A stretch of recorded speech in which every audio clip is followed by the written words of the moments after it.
I'll preface the rest of this conversation by saying he was a character. Yeah. And he was a very high-strung individual. And it was one of those things that he was the youngest of 5 children, but he might have been the youngest of 5 children, but he was bigger than all the rest of them, if you can understand that, because nobody told him no. He thought he was just as big as the rest of them, and he acted like it when he was at home, according to what my grandmother said. Welcome to Beyond the Bulldog, presented by Mack Trucks. I'm your host, Brian Wright. What you can expect from Beyond the Bulldog is to learn, enjoy, and participate from the comfort of your seat, whether on the road or off. You'll engage in topics and stories from people that work in the trucking industry, including some who work for Mack Trucks. This is mile marker number 14.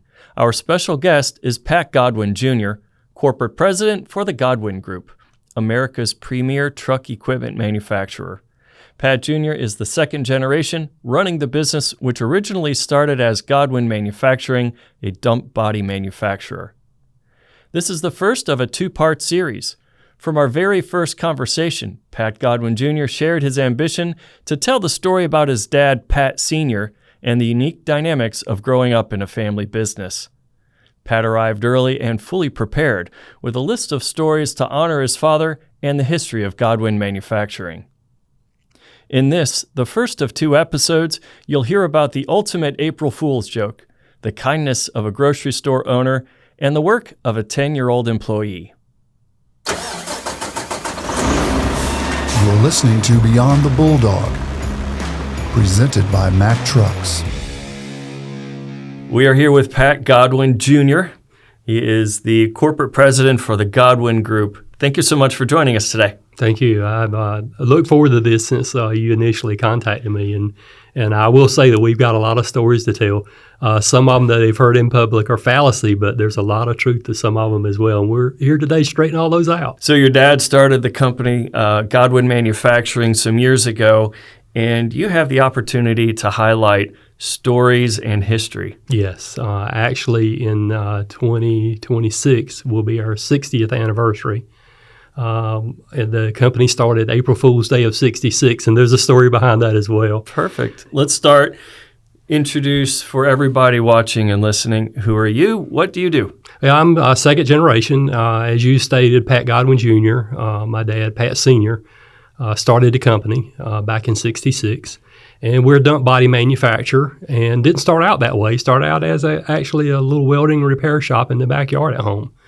But started building flatbeds and dump beds, and our industry at this point, our competitors and our association and other people kind of tout us as being the largest family-owned and operated dump bed manufacturer in the United States. We don't keep up with those statistics, but as long as they say that, we'll let them believe whatever they want to.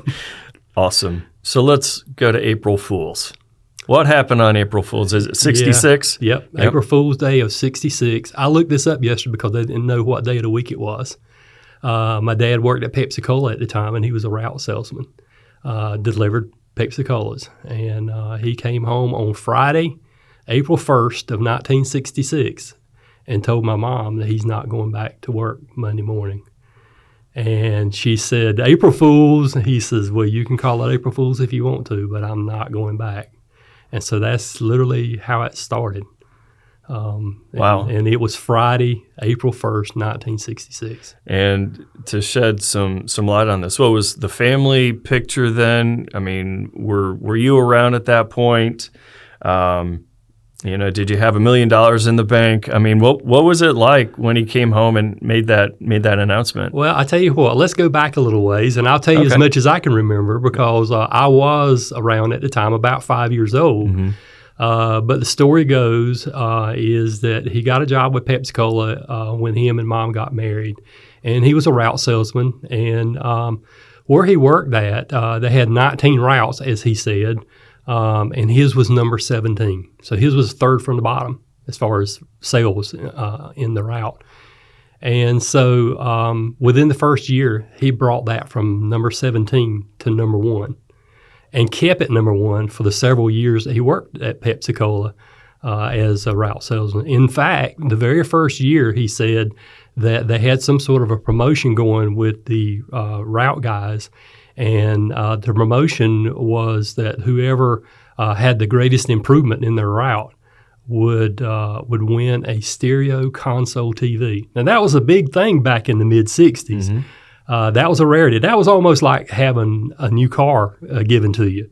But we won the stereo console TV, and that was the top of the the top of the heap right there to be able to have that. And he won that, and he kept his route number one, throughout his tenure with Pepsi Cola.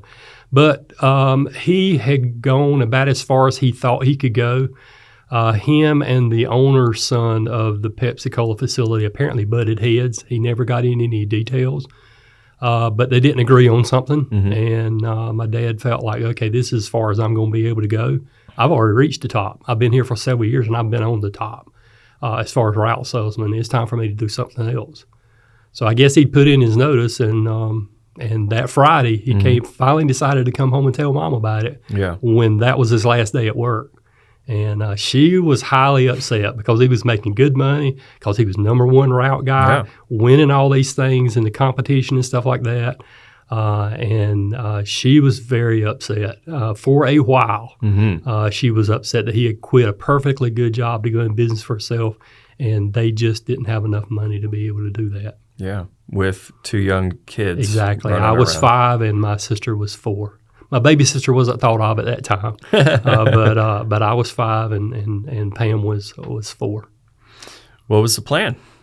At that point, I don't know the details, but the one thing I do remember is when he got started, he was in a detached flat roof carport. It wasn't even a garage. It wasn't even closed in. It was a detached flat roof carport behind the house, and that's where he started at. Mm-hmm. He had an Airco welder. I remember it because Airco welders at that time were bright orange, but he had an Airco welder, stick welder, and my mom worked as a cashier at a local supermarket, and when she would leave to go to work that day, my dad would take a long cord that was attached to the welder and run it through the kitchen window and unplug the stove and plug the welder in to work for the day. And when my mom got home in the afternoon, in order to cook supper that night, she unplugged the welder and plugged the stove back in. And that's literally how it started. That's cool. That is a really cool story about, what it takes to run a business with what you have, unplugging the stove. So I guess you had cold lunches. Yeah, for sure. The other interesting side note to that is he wasn't familiar with running his own business or anything like that. So he called Dillon Supply out of Raleigh and ordered a few pieces of steel. Yeah. Don't know what project he was working on at that time because I understand I was 5 years old. I didn't know what was going on. But he ordered a few pieces of steel. Dillon's truck drove up with the steel he had ordered, and he thought he'd automatically get a line of credit. Well, it don't work that way. It's COD. So now he scrambles like, now what do I do? I need this steel. How do I pay for it? So in our backyard, adjacent to our backyard, was a supermarket that was owned by Craft and Tart, and we'll really have to give Craft and Tart the benefit and the praise for helping my dad in the early years, because he went to the supermarket over there and borrowed the money from Mr. Crafton to pay for those first few pieces of steel. He didn't even have the money to pay for it. Mm-hmm. What was he making? At the time, it was welding and repair. He did a lot of repair work in the beginning. He wasn't making flat beds or dump beds or anything like that because he didn't have any equipment. Basically, all he had was a welder and a torch, and that was about it. And this is all in where in North Carolina? This is in Dunn, North Carolina, roughly between Fayetteville and Raleigh, if anybody knows a little bit about geography. But we actually stayed in a neighborhood. And he set up shop in a detached garage or a carport, actually. And from what I understand, it was so cold that first year working out there, he saved enough of money to finish walling that in and turn it into a garage with doors on the front so he could at least stay a little bit warm in the wintertime. That first year, he toughed it out. Well, we get a chance to really honor his legacy, tell some stories, and plot that. And why don't we start? Where would you like to begin? A sweet potato farmer? Yeah, that's probably the best place to start. I'll preface the rest of this conversation by saying he was a character. Yeah. And he was a very high-strung individual. And it was one of those things that he was the youngest of 5 children, but he might have been the youngest of 5 children, but he was bigger than all the rest of them, if you can understand that, because nobody told him no.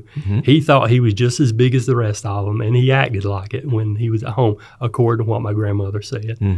And but he was just as big and bold as life. And there's a lot of things that could be told. Some of those stories I'm not going to tell, but I will tell you some of the stories that have never made it to public before today. Oh, fantastic. And matter of fact, some of these stories, not even family members know until they hear this. Oh, nice. But I'm not going to tell everything. But he was a very interesting character, even at a young age. And the other interesting tidbit there is, as he was growing up, the older siblings in the family had to be on the farm with a mule and plow.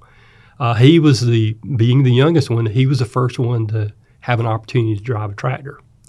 And so obviously that was a big thing for him. They were out there with mule and plow, and he was out there on a tractor doing his thing, and he was big shot. Then about 16 years old, there was an incident that happened out in the field. The tractor had a flat tire in the field. They needed to get the tire repaired. And they blocked up the tractor and used a big timber, a fulcrum, to try to get the tractor raised up to get the tire off of it, get it repaired. Don't know the details, but something happened that the timber slipped or something happened and hit him in the face. And it literally crushed his face on one side. And he ended up, I think it was at Duke Hospital. And a lot of people don't know this, but he actually had a steel plate in his head. Really? At 16 years old, he had a steel plate from about here to about here. Yeah. Because of that farm accident that he had. Well, let's talk about 6th grade for him. Yes. At his school. What happened there? Yeah, he actually quit school in 6th grade. Something happened in the classroom. Teacher called the principal, and I guess my dad may be defending himself in some way or whatever. I'm not sure, but the principal hit him, and his nose started bleeding. So he went to the bathroom to take care of the bloody nose, and while he was there, he crawled out the window of the bathroom and went home and never came back. That's the story. What do you do, or what did he do now that he's done with school? Did he just start He went working to the farm? Yeah, went to the farm at roughly 12 years old and started working on the farm. And those days you could do that. Kids nowadays can't get by with that, but back in those days you could. Right. Well, I mean, it's honest work, right? Absolutely. So that's kind of how it all started. But the interesting story to that, this is a sidebar, and really amazing, is that with my dad at 80 years old, he got up with his 6th grade teacher, who was over 90 years old. Oh, wow. And they had their own reunion.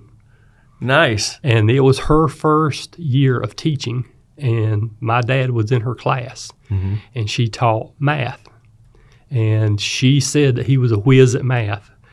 He wasn't good at reading and writing and stuff like that, but he was a whiz at math. And he stood out from that perspective because he was very good at that. And she always remembered that of him and felt like that with math skills, he could make it in life. And as rambunctious as he was, even though it might have exposed itself in negative ways sometimes, but he had what it took, to be a successful business person, and was glad to see that he had succeeded. And she said that she had periodically kept up with him, during those years to see what was going on. But they met a few years ago, and he was 80 years old, and she was a little bit over 90. And I'm guessing she 100% remembered. Oh, absolutely. Yeah. Absolutely. Fast forward, there was something about a school gymnasium. Oh, my goodness, yes. Story there. This was when he was young. I'm not sure how old he was, but he always hung around from what I was told, with older kids. So they probably taught him a lot of things he didn't need to be taught. And so anyway, the story goes, this was at the old Plainview School on 421 east of Dunn. And the story goes that these kids went to see a ball game one night, and about halftime, the ball game wasn't going in their favor.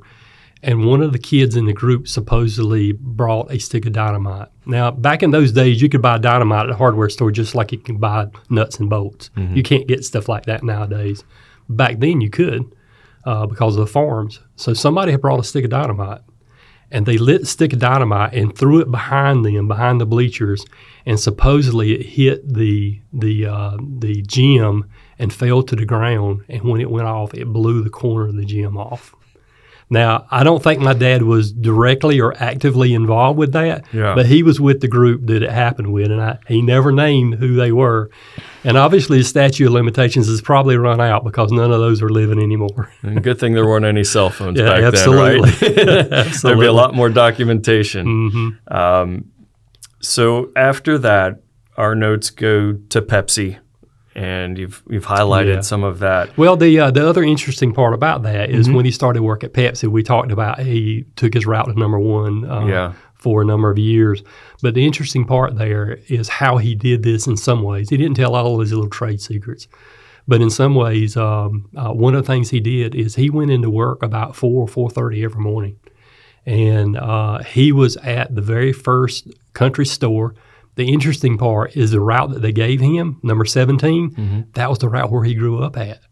Okay. So all these storekeepers knew him. Yeah. They knew what kind of a rambunctious person he was and, was very forward-thinking about ideas and things like that. And so he could kind of, get along with them real well in these promotions and stuff. They actually helped him win some of these promotions and things like that while he was working at Pepsi.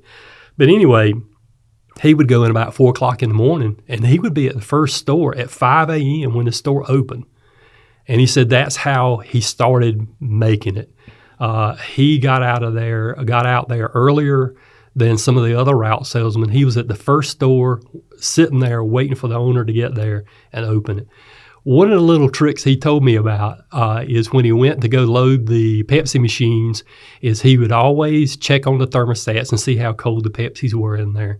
He said he wanted his Pepsis to be just a little bit colder than any other brand that's there. Sometimes it's not about the brand. It's about a hot day wanting a cold one. And so he worked on those thermostats a little bit to keep them just above freezing. Yeah. You've probably had one time when you open the top of it, it turns into ice. And you see that. That was his goal. Yeah. And that's how he sold a lot. That was one of his little tricks. But it's one of those things that he learned a lot of little things like that and which carried him to number one in sales by being a go-getter like he was as well. Yeah. So what I'm hearing so far, hard worker. He makes his own decisions, but he's also got some charisma too. Yeah. Because if you're as we've talked about, a bull in a china closet, well, if people don't like the bull, things can go one direction. But it sounded like, especially with this Pepsi thing, that he was able to build relationships well enough that these stores were helping him too. Yeah, and I think working at Pepsi helped him a lot because he came from the farm and he didn't understand business and how businesses work and things like that. But he learned that by being a route salesman at Pepsi. So kudos to Pepsi, for hiring him in the early days. And so that taught him some of the things that he learned about business and how to get along with people and how to make something work. And so it worked well. Was that his first experience with a bench grinder? Yeah. Interestingly enough, at the time he worked at Pepsi, they had their own repair shop where they did engine work or, metal work and stuff like that. The very first day, well, let me finish the story about him going in early. And we'll get there. We'll segue over to that. But he would go in early, and his route would finish early. He would be finished by noon or 1 o'clock in the afternoon. Okay, what do you do the rest of the day? Because he's not going to go home, and do nothing. So he starts working in the shop there at Pepsi Cola. And the very first day on the job, he cuts his pinky finger off on a bench grinder, grind a piece of All the way off. Yep. Yeah. It was hanging. He said it was hanging by literally a thread. When he got to the hospital, they just snipped the rest of it off. And but the very first day of working in the shop, workshop there at Pepsi, he cut his pinky finger off. Wow. So that was one of his trademarks, is he didn't have a finger. Right hand, left hand? I don't remember now. Yeah. I don't remember right now. But that's another place where he learned some of his metalworking skills as well. Now, when he was a young boy, my great-great-grandfather was named Gibson Manning, and he was a blacksmith by trade. That's where the bug bit. Because my dad, being a young lad at the time, would go out there and help his granddad with the blacksmithing shop, working the fan or bellows or whatever it was they used. He would stand there and watch his granddad, make things with his hands with metal and stuff like that, and that fascinated him. So that's where the first bug bit. The second bug bit when he went to the work in the workshop at Pepsi-Cola and learned more metalworking skills and stuff there. So he got bit a couple times. They made repairs on the beds. Like back in the old days, they had these compartment beds that they would put a whole pallet of Pepsi-Colas in, and they would lean toward the center a little bit so they wouldn't spill out on the road. And sometimes these guys would rub up against things, and they would break things periodically. And so he would do some of the metalworking to get these trucks back in shape and back in service. So Pepsi, April Fools. Now he's working in his carport. Yep. What was that first experience like for him? My first recollection of him doing that, I understand I'm 5 years old at this time, so there's only so much of a memory I have. Yeah. But I do remember the first time he built a flatbed body to go on a truck. He built it right side up. We build beds upside down now because we let gravity work with us when we weld instead of against us. Okay. It's very difficult to do an overhead weld. It can be done, but it is probably one of the more difficult things to do is an overhead weld because you got this molten metal. You get it too hot, it's going to start dripping on you. Yeah. So it is a challenge. But he was building a flatbed right side up, had all the structure built. And now he lays the floor on top of it, and he needs someone to stand on it to hold it down so he could weld it to the structure underneath. My mom was standing on the bed, holding it down while he was up underneath welding the floor. Paint the picture in your mind. Absolutely. How excited was she? Absolutely. Not too excited because she got a little bit too close to the weld and her shoes started smoking. But those are some of the earliest memories that I have. Yeah. And another segue there is ironically, we've had so many farmers and business people in our community to think that my dad, his first flatbed he ever built was for them specifically. I can name 10 or 12 different people that just knew that the first flatbed my dad built was for them personally. But in reality, that's not the case. And he never told them. He never told them any different. Let them think what they want to think. But in all truthfulness, the very first flatbed my dad built was for his older brother, David, who was a farmer. And that was the very first flatbed he ever built. Yeah. Today, we highlight Road Dog Coffee Company and their premium coffee for the highway hero within. Your first order comes with a 20% discount. You can select from many different coffees, from the blonde roast, named Women Truckers Love Coffee, to the popular medium roast, Long Haul, to their dark roast, Black Dog. Road Dog Coffee Company offers its coffee to anyone who supports and loves our highway heroes.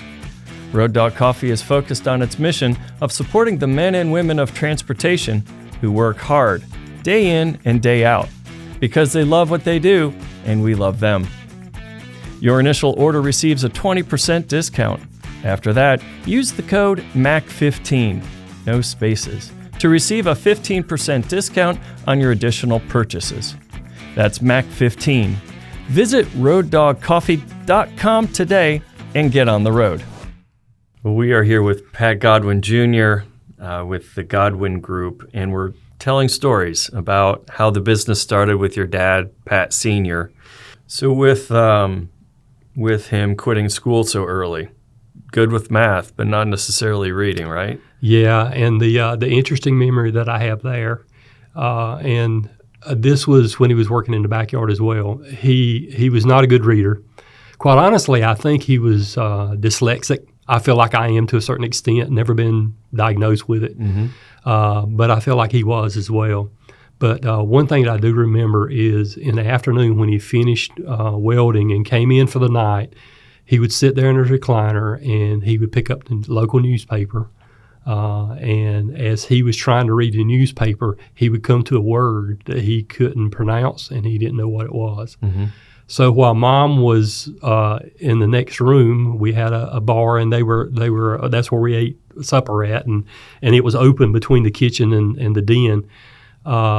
He would call out this or spell this word, and she would pronounce the word and actually give him a definition for it.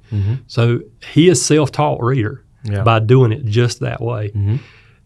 He had that burning desire to be able to do better. And he knew that reading was one of his faults. And I would have to say within 10 years of me remembering those days, he could read a state DOT contract as good as anyone else could because he wanted to. Yeah. So what was the first truck that he bought with his shop? Yeah, the very first truck, interesting story behind this too. It was a 1956 Ford, powder blue, and it had a Hobart welder on the back. He had set up shop in our backyard, and we lived in a housing development. Fortunately, neighbors never complained, but he knew that rather than a farmer driving a tractor down a neighborhood street and backing a plow or a disc up to the back of the house to have it repaired, that wouldn't last too long. So he knew he needed to find another way. So Mr. Tart, Craft and Tart, his name's mentioned again. That's where he got the truck from. And Mr. Tart used this for hauling produce for his store. And he got to a point that he was buying a bigger and better truck, and he didn't have any use for that one anymore. My dad brokered a deal with him and said, I need a truck with a welder on it, but I don't have the money to pay you. Mr. Tart says, take the truck, pay it when you can. Yeah, I get emotional. I apologize for that. There's something to be said, for the tenacity and the want to that he had. But that's how he acquired his first truck. And he needed one with a welder so he could go visit the farmer and make those repairs instead of them having to come to a neighborhood to get those done. But and that was the same gentleman that gave him the money for his first shipment of steel. Absolutely. And so he essentially, let's call it financed it. He gave him the loan and said, pay me when you can. Yep, absolutely. And that's literally the way it worked. He was a well thought of individual, within the community. And he was especially good to our family. So it looks like your dad and uncle did a little venture together too? Yes, they did.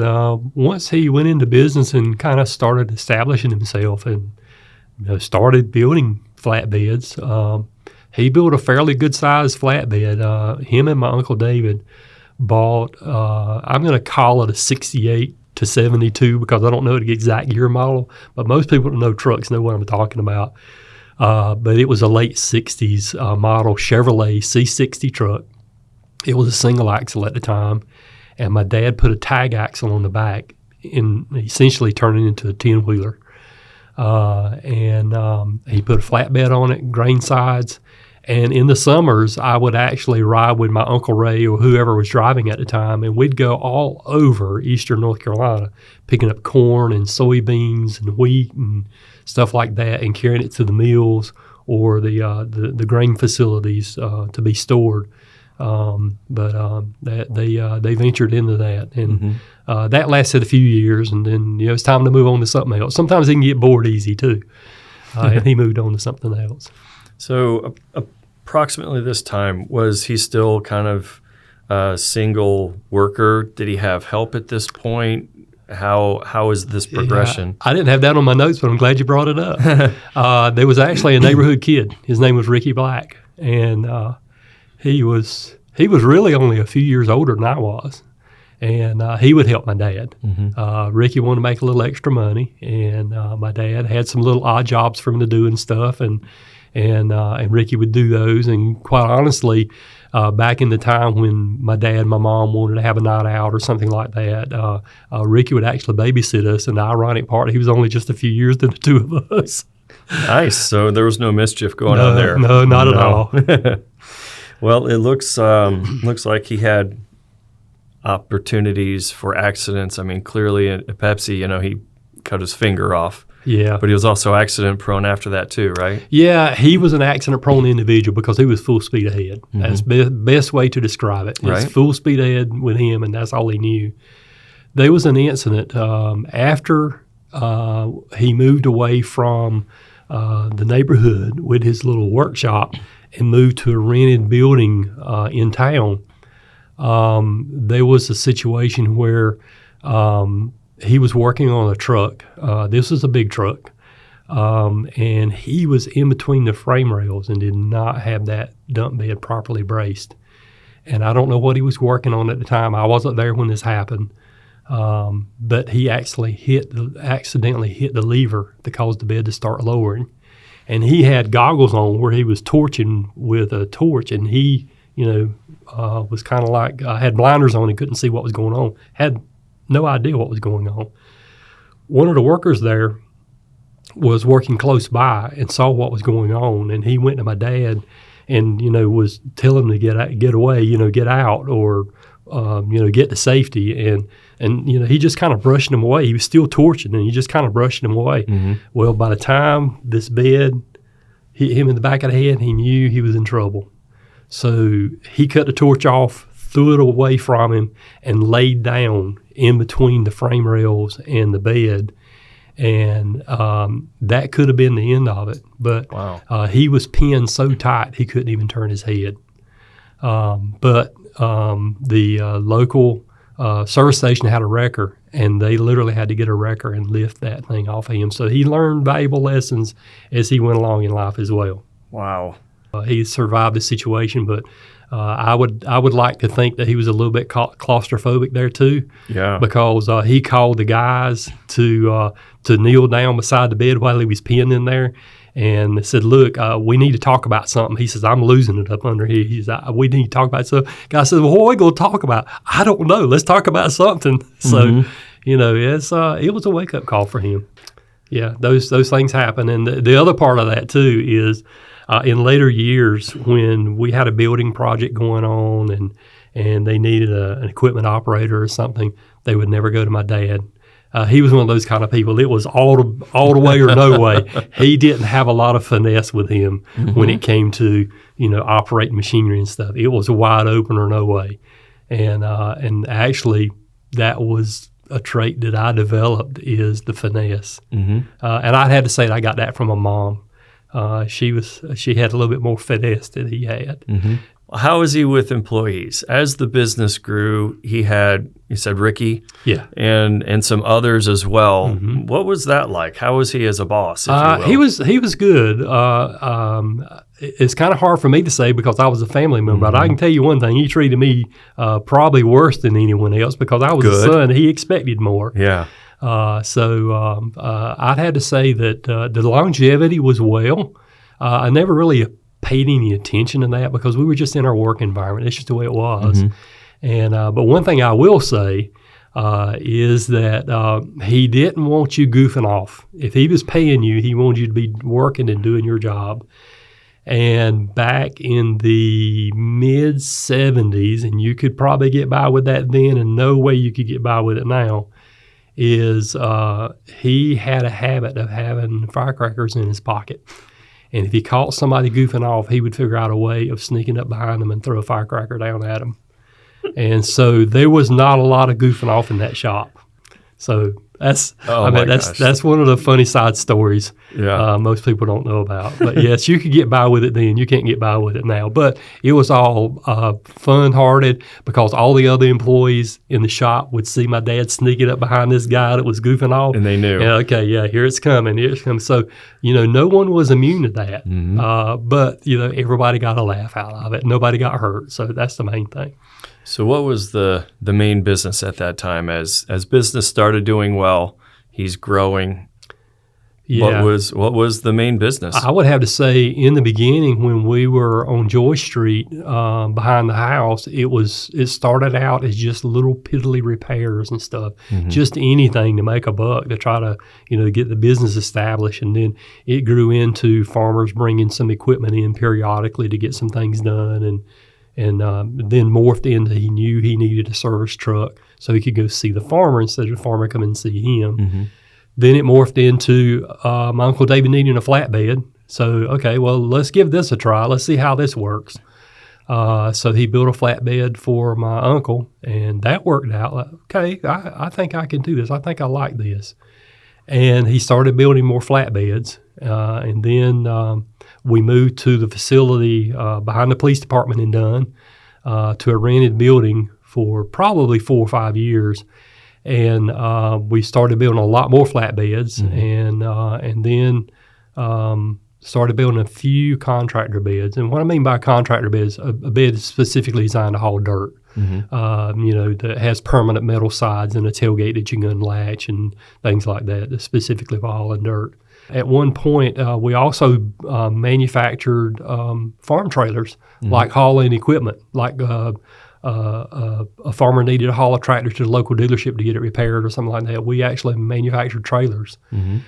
We did that for a number of years, and me at 10, 12 years old, when they got finished with the trailer, I would actually wire them up. The lighting, and I'd mount the lights on them. I'd get them wired up, and when the farmer brought his truck in to get it hooked up to the trailer, I'd be the one responsible for making sure that trailer worked with that truck before it left. So, in hindsight, that was a very tall feat for a 10 or 12-year-old kid. But at that time, I didn't think anything of it at all. In my younger years, I played Little League Baseball 1 year, and I played City League Basketball 1 year.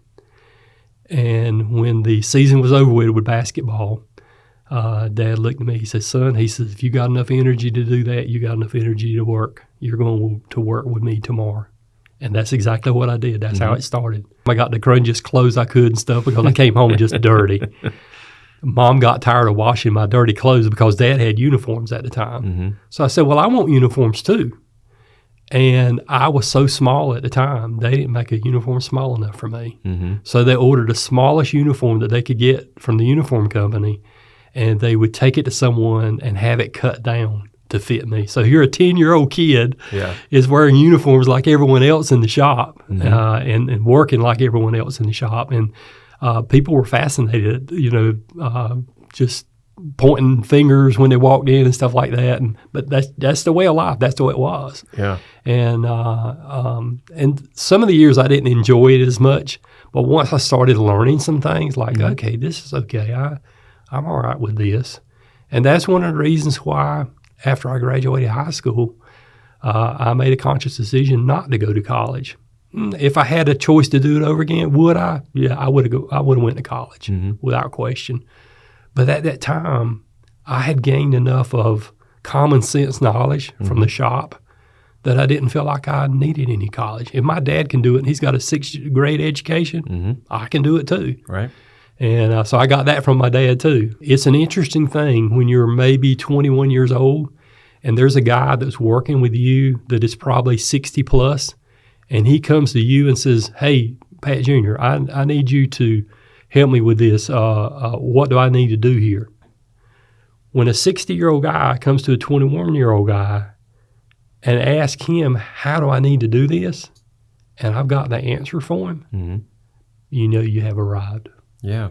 And nothing can take take that away. That's something you learn on your own. You earn that respect from that gentleman for him to ask you that. And I value that one situation. I valued it the most because he's the one that should have had all the experience, and he's asking a 21-year-old. Well, you're in the shadow of your father. Mm-hmm. You're at the beginning, 9, 10 years old, and you don't know what you're doing, and you start figuring things out. Yeah. Well, the interesting part about that, starting at 10 years old, and my sister Pam, she would come out there some as well and help. And we would be picking up nuts and bolts out in the shop and carrying them back and sorting through them, by size and putting them back in the bin where they needed to be. Piddle work like that. I have some work for you at my garage. You don't want to see mine. But seriously, we were sweeping floors. We were doing whatever piddle work needed to be done at the time, and it was working. But then we started, getting out there and helping the guys do things and stuff like that, and learning these things. And it worked out well. And the interesting part is between 10 and 12 years old. At 10 years old, I was installing PTOs on transmissions. A PTO is a short acronym for power takeoff. And what that means is the gearbox that goes on the side of the transmission to be able to power a hydraulic pump to make the hoist work, to make the dumping mechanism work. Mm-hmm. It's a mechanical device that bolts to the side of a transmission. I was installing those things at 10 years old. Mm-hmm. And there were times that we would be behind at work and we needed to work overtime. I would go in at work at 4:30 in the morning, leave to go clean up at home and go to school for the day. Mm-hmm. And then at 2:30, 3 o'clock when school was over, my mom would be there to pick me up, to bring me back to work. And whenever my dad decided to go home that night, which was a lot of times about 6:30, 7 o'clock, that's when I went home. How did working with your dad help you in school? Because it had to have some connection, right? Well, it did, but it had the bungee cord effect, because knowing my dad only made it through the 6th grade and he was doing these miraculous things, then I didn't feel like I needed schooling. Mm-hmm. But I also realized, too, that, hey, he had to learn these things the hard way. He had to learn to read the hard way. Mm-hmm. By spelling out a word to Mom and Mom telling him what that word was and what it meant. He learned that the hard way. Mm-hmm. And so then, I knew I needed the education as well. So it was kind of a bungee cord effect. Mm-hmm. This Week in History. This Week in History. On August 8th, 1983, Mack Trucks becomes a public corporation through an IPO. Mack Trucks conducted an initial public offering of 15.7 million shares of common stock. This event took place after Renault increased its ownership stake in Mack to 40%, and the Signal companies, which had previously owned a majority stake, reduced its holdings to 10.3%. The IPO was a part of a broader restructuring where Signal was divesting its interest in Mack. Renault's increased investment and the IPO signified a shift in control, with Renault taking more prominent role in Mack's management. And in 1990, Mack Trucks Inc. became a wholly owned subsidiary of Renault. This French ownership would last 10 years.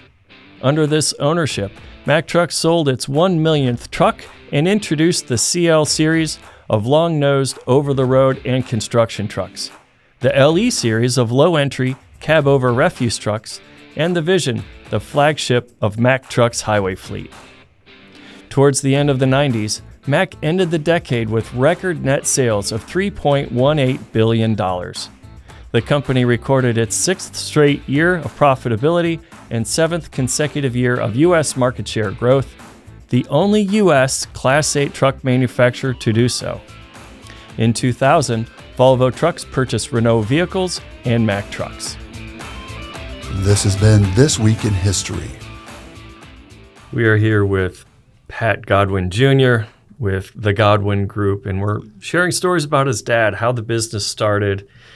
So we went through a couple pictures before we did the recording, and you showed me essentially the crew when you were about, I guess you said you were about 18 or so. No, actually about 14 or 15. 14, mm-hmm. Okay.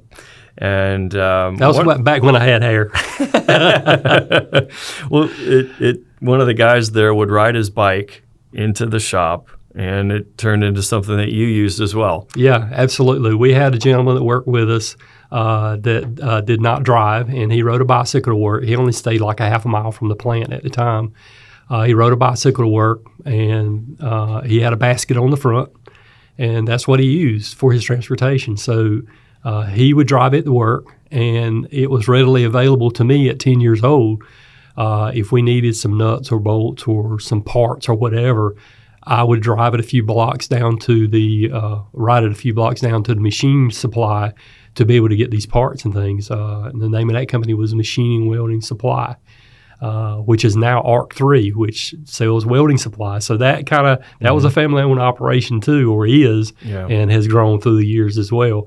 But I would ride the bicycle to go pick up drill bits or nuts and bolts or a machine part that they made for us or something like that, and go back. Also, I would use the bicycle to go get lunch sometimes. The local grill was probably about a quarter to a half a mile away, and I would ride the bicycle to go pick up hot dogs and hamburgers and stuff like that and bring back. Yeah. And it was available to me. He didn't mind me riding his bicycle, and especially the sidebar from that is my dad kept his bicycle up because he knew he was using it for a company vehicle. Yeah.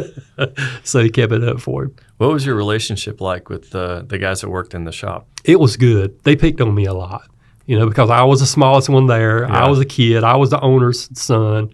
And I got picked on a lot, but it was all in good nature and fun and stuff like that. And it also allowed me to get in a little bit of mischief once in a while too. Like what? And that's for a whole new segment if we decide to go in that direction. We'll book that. But I got a lot of my mischief from my dad, and we'll just kind of leave it at that. But there was I'm gonna mention one story that I had not planned on talking about, but it was the story about the bicycle. The gentleman that owned the bicycle, he didn't drink much, but every once in a while, fortunately or unfortunately, it worked both ways, my dad started drinking. And this gentleman that had a bicycle would drink along with him on Friday afternoon. Things are winding down. We start pulling it out, and they start drinking. Well, this guy had a little bit too much to drink that day. And so when it got time for everybody to go home, this gentleman was going to ride his bicycle home, and they were trying to tell him, no, you can't ride a bicycle home. You're not going to make it. You're going to fall and get hurt. No, I'm okay. I'm going to ride my bicycle. They tried their best to talk him into, let's carry you home, and we'll carry your bicycle in the back of the truck.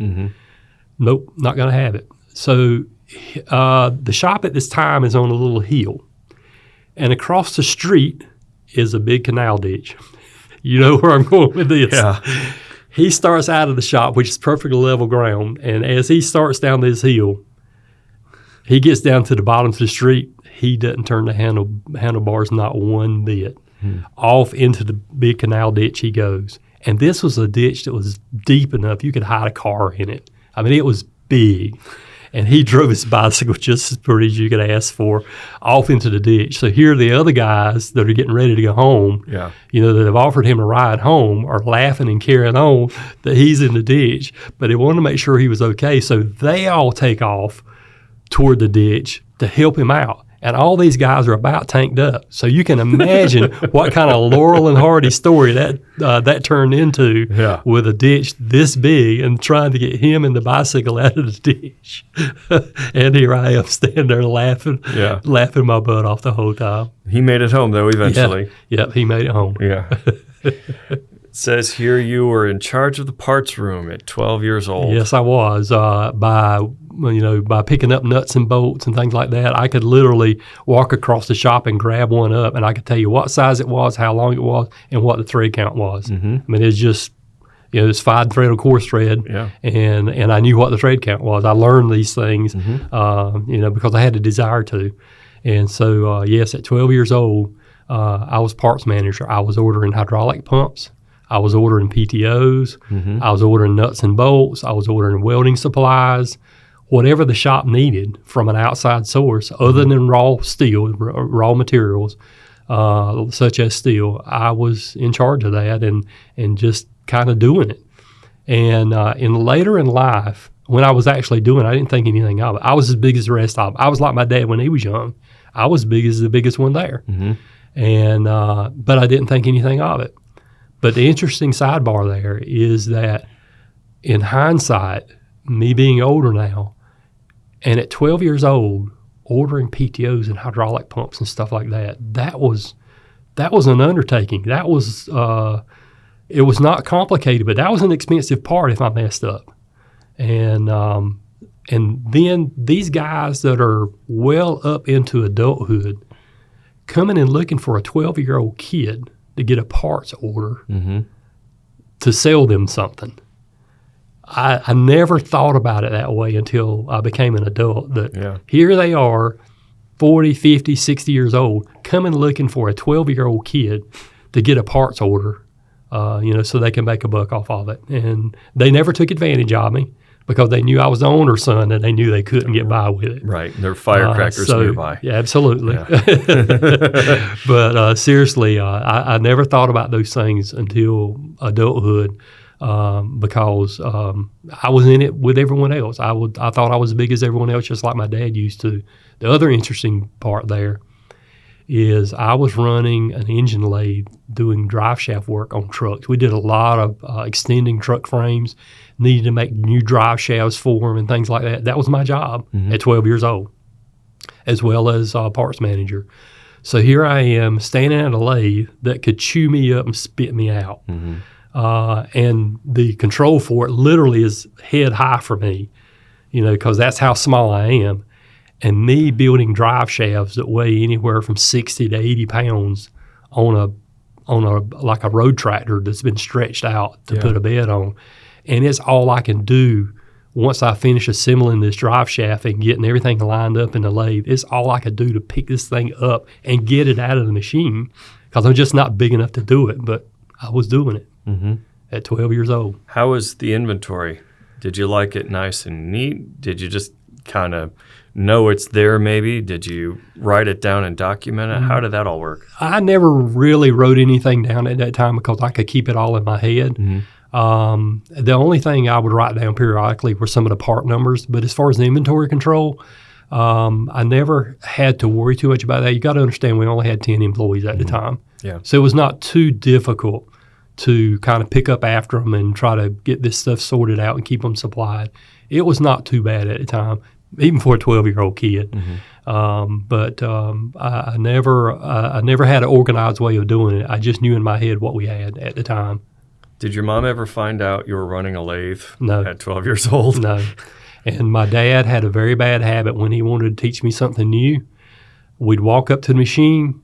He'd show me block instructions for maybe 5 or 10 minutes, and he'd turn around and walk away. And if my mom knew that he didn't teach me to operate these machines any safer than that or more safety-oriented and stuff like that, she would have had a stroke.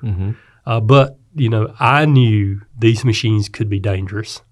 And I'm very fortunate. I still have all my fingers and toes, unlike my dad. I still have all my fingers and toes. So, I learned on my own. I learned the safety side of it on my own because I knew I had to if I was going to make it. 1974, company moves out of town to a new shop. Yes. We move out of town to a place a couple of miles outside of Dunn. Technically, it's Highway 421 south of Dunn, but we call it east. My dad built a facility out there, bought some property, a few acres, built a facility out there, and we made a go at it there. We got out of a rented building. He says, "Look," he said, "if I can pay rent, I can make a payment." Is kind of the way he looked at it. So that's what he did, and it was a 4-bay shop. It only had 4 bays, truck bays. It had a small office, and parts room was back in the back corner.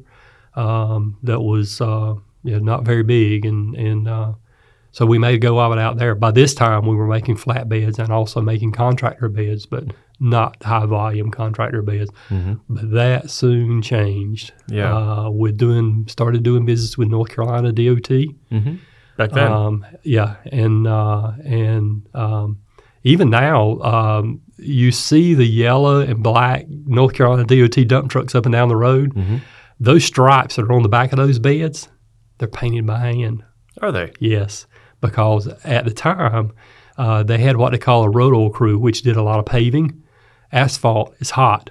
If you put decals on the back of a tailgate, they'll burn off. Mm-hmm. They won't stick. Yeah. So those stripes painted on the back of a North Carolina DOT dump truck are painted by hand and sprinkled with glass beads to make them reflective while the paint's still wet. Yeah. That's how we do it. There is no telling how many hundreds, no thousands of miles of 3/4 inch masking tape that I pulled striping these things off over the years. Mm-hmm. Just thousands of miles of masking tape to make these stripes for these dump beds. But we've been doing that for well over 40 years now, mm-hmm. and really appreciate it. Yeah. 40 years, that's awesome. Mm-hmm. Much less being in business for 40 years, having a customer that long. Yeah. There was one particular segment of North Carolina DOT contract that we always enjoyed. We were always competitive. Competitors very rarely beat us because we were low bid meeting specs. We were very competitive when it comes to that. And, I hope the DOT enjoys doing business with us too, because we are a North Carolina company. And, we try to look after those guys. But anyway, this one particular contract, we had it probably for 40 years, this one contract. Now, it renews and you have to rebid and all this kind of, this one commodity is probably the best way to put it. We've had this one commodity for probably better than 40 years. We lost it one year, 1991. I'll never forget that year. I thought it was the end of the world because we had someone else to outbid us and beat our bid, and we lost it that one year. Well, once that competitor started working on this job, he realized he was in trouble. He didn't understand the scope of what was expected and what North Carolina DOT expected of this contract. Mm-hmm. And it got to a point that he was in deep trouble and couldn't honor this contract. It got that bad. And so we found this out through the DOT, just what kind of trouble he was in. And the average business owner would say, man, suits him fine. Let him go out of business. I'm not going to worry about him. He beat me on this contract. But we didn't do that. We did the exact opposite. This is one of those emotional stories. We could have done the wrong thing, but we felt like we did the right thing. We're a company. We're a taxpayer. We pay taxes to North Carolina just like other states do, or other companies do. And the DOT was kind of looking at us like, we're in trouble too. Mm-hmm. What do we do? So we threw down the gauntlet and helped that competitor perform that contract and finish that contract when we didn't have to do anything. It was in our best interest as a North Carolina taxpayer. It was in the DOT's best interest because they needed the equipment.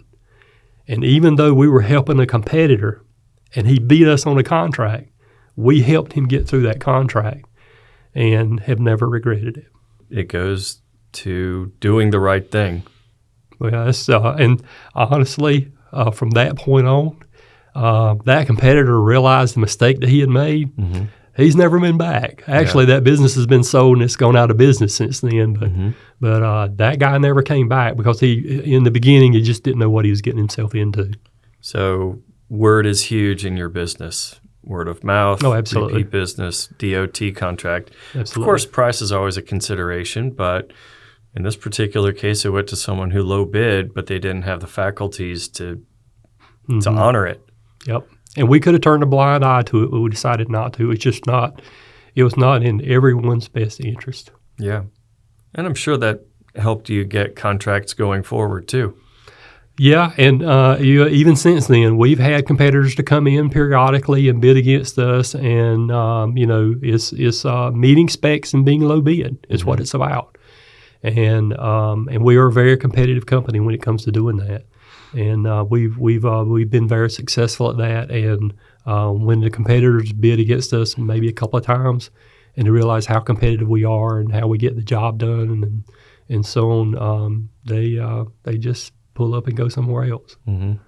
So your dad's competitive. He's moved. He's growing the business. At this point, is it Godwin Manufacturing? Yeah, actually, the name changed in the late 70s, 1979. It changed to Godwin Manufacturing. Prior to that, it was Godwin Welding Service. And that was one of his goals in life as well for a business, is to grow it to a point that he could be classified as an OEM. For those that don't know, OEM stands for Original Equipment Manufacturer. And what that means is now we're building flatbeds and contractor beds, and these truck chassis that are coming in from the manufacturers are classified as incomplete vehicles. When you buy a truck off the dealer's lot and it doesn't have anything off the back, that on the back of it, that doesn't do you any good. You've got to put something on the back of that chassis in order to turn it into something, whether it's a van, a flatbed, a contractor bed, a utility body, whatever the case may be. You got to put something on it to put it to work.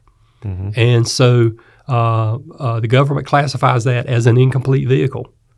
So now we earn that title by building flatbeds and by manufacturing contractor beds. Now we are a licensed manufacturer, and we're classified as an OEM. And he fought for that for a number of years and finally made it to that point. And the rules kind of change. Some things are a little bit more rough or strict in becoming an OEM. But it also opens some doors too, because as you're classified as an OEM, like, oh, you are? Okay, yeah, we might be willing to sell to you. Let's sit down and talk, kind of thing. Mm-hmm. And so it did help us in a lot of ways. And that happened in about 79. We went from Godwin Welding Service to Godwin Manufacturing, and we're classified at that time as an OEM. Thank you for tuning in to the first of 2 episodes of Beyond the Bulldog with Pat Godwin Jr., Corporate President of the Godwin Group. We are working hard to provide the stories and topics that keep you entertained. Let us know what you think about this week's podcast. We're interested in what you want us to cover and what guests you think would make for an entertaining podcast. Please leave your suggestions in the comments section below and tune in next week for our second episode with Pat Godwin Jr. Thanks for listening. Don't forget to like and subscribe, and make sure to follow the Bulldog.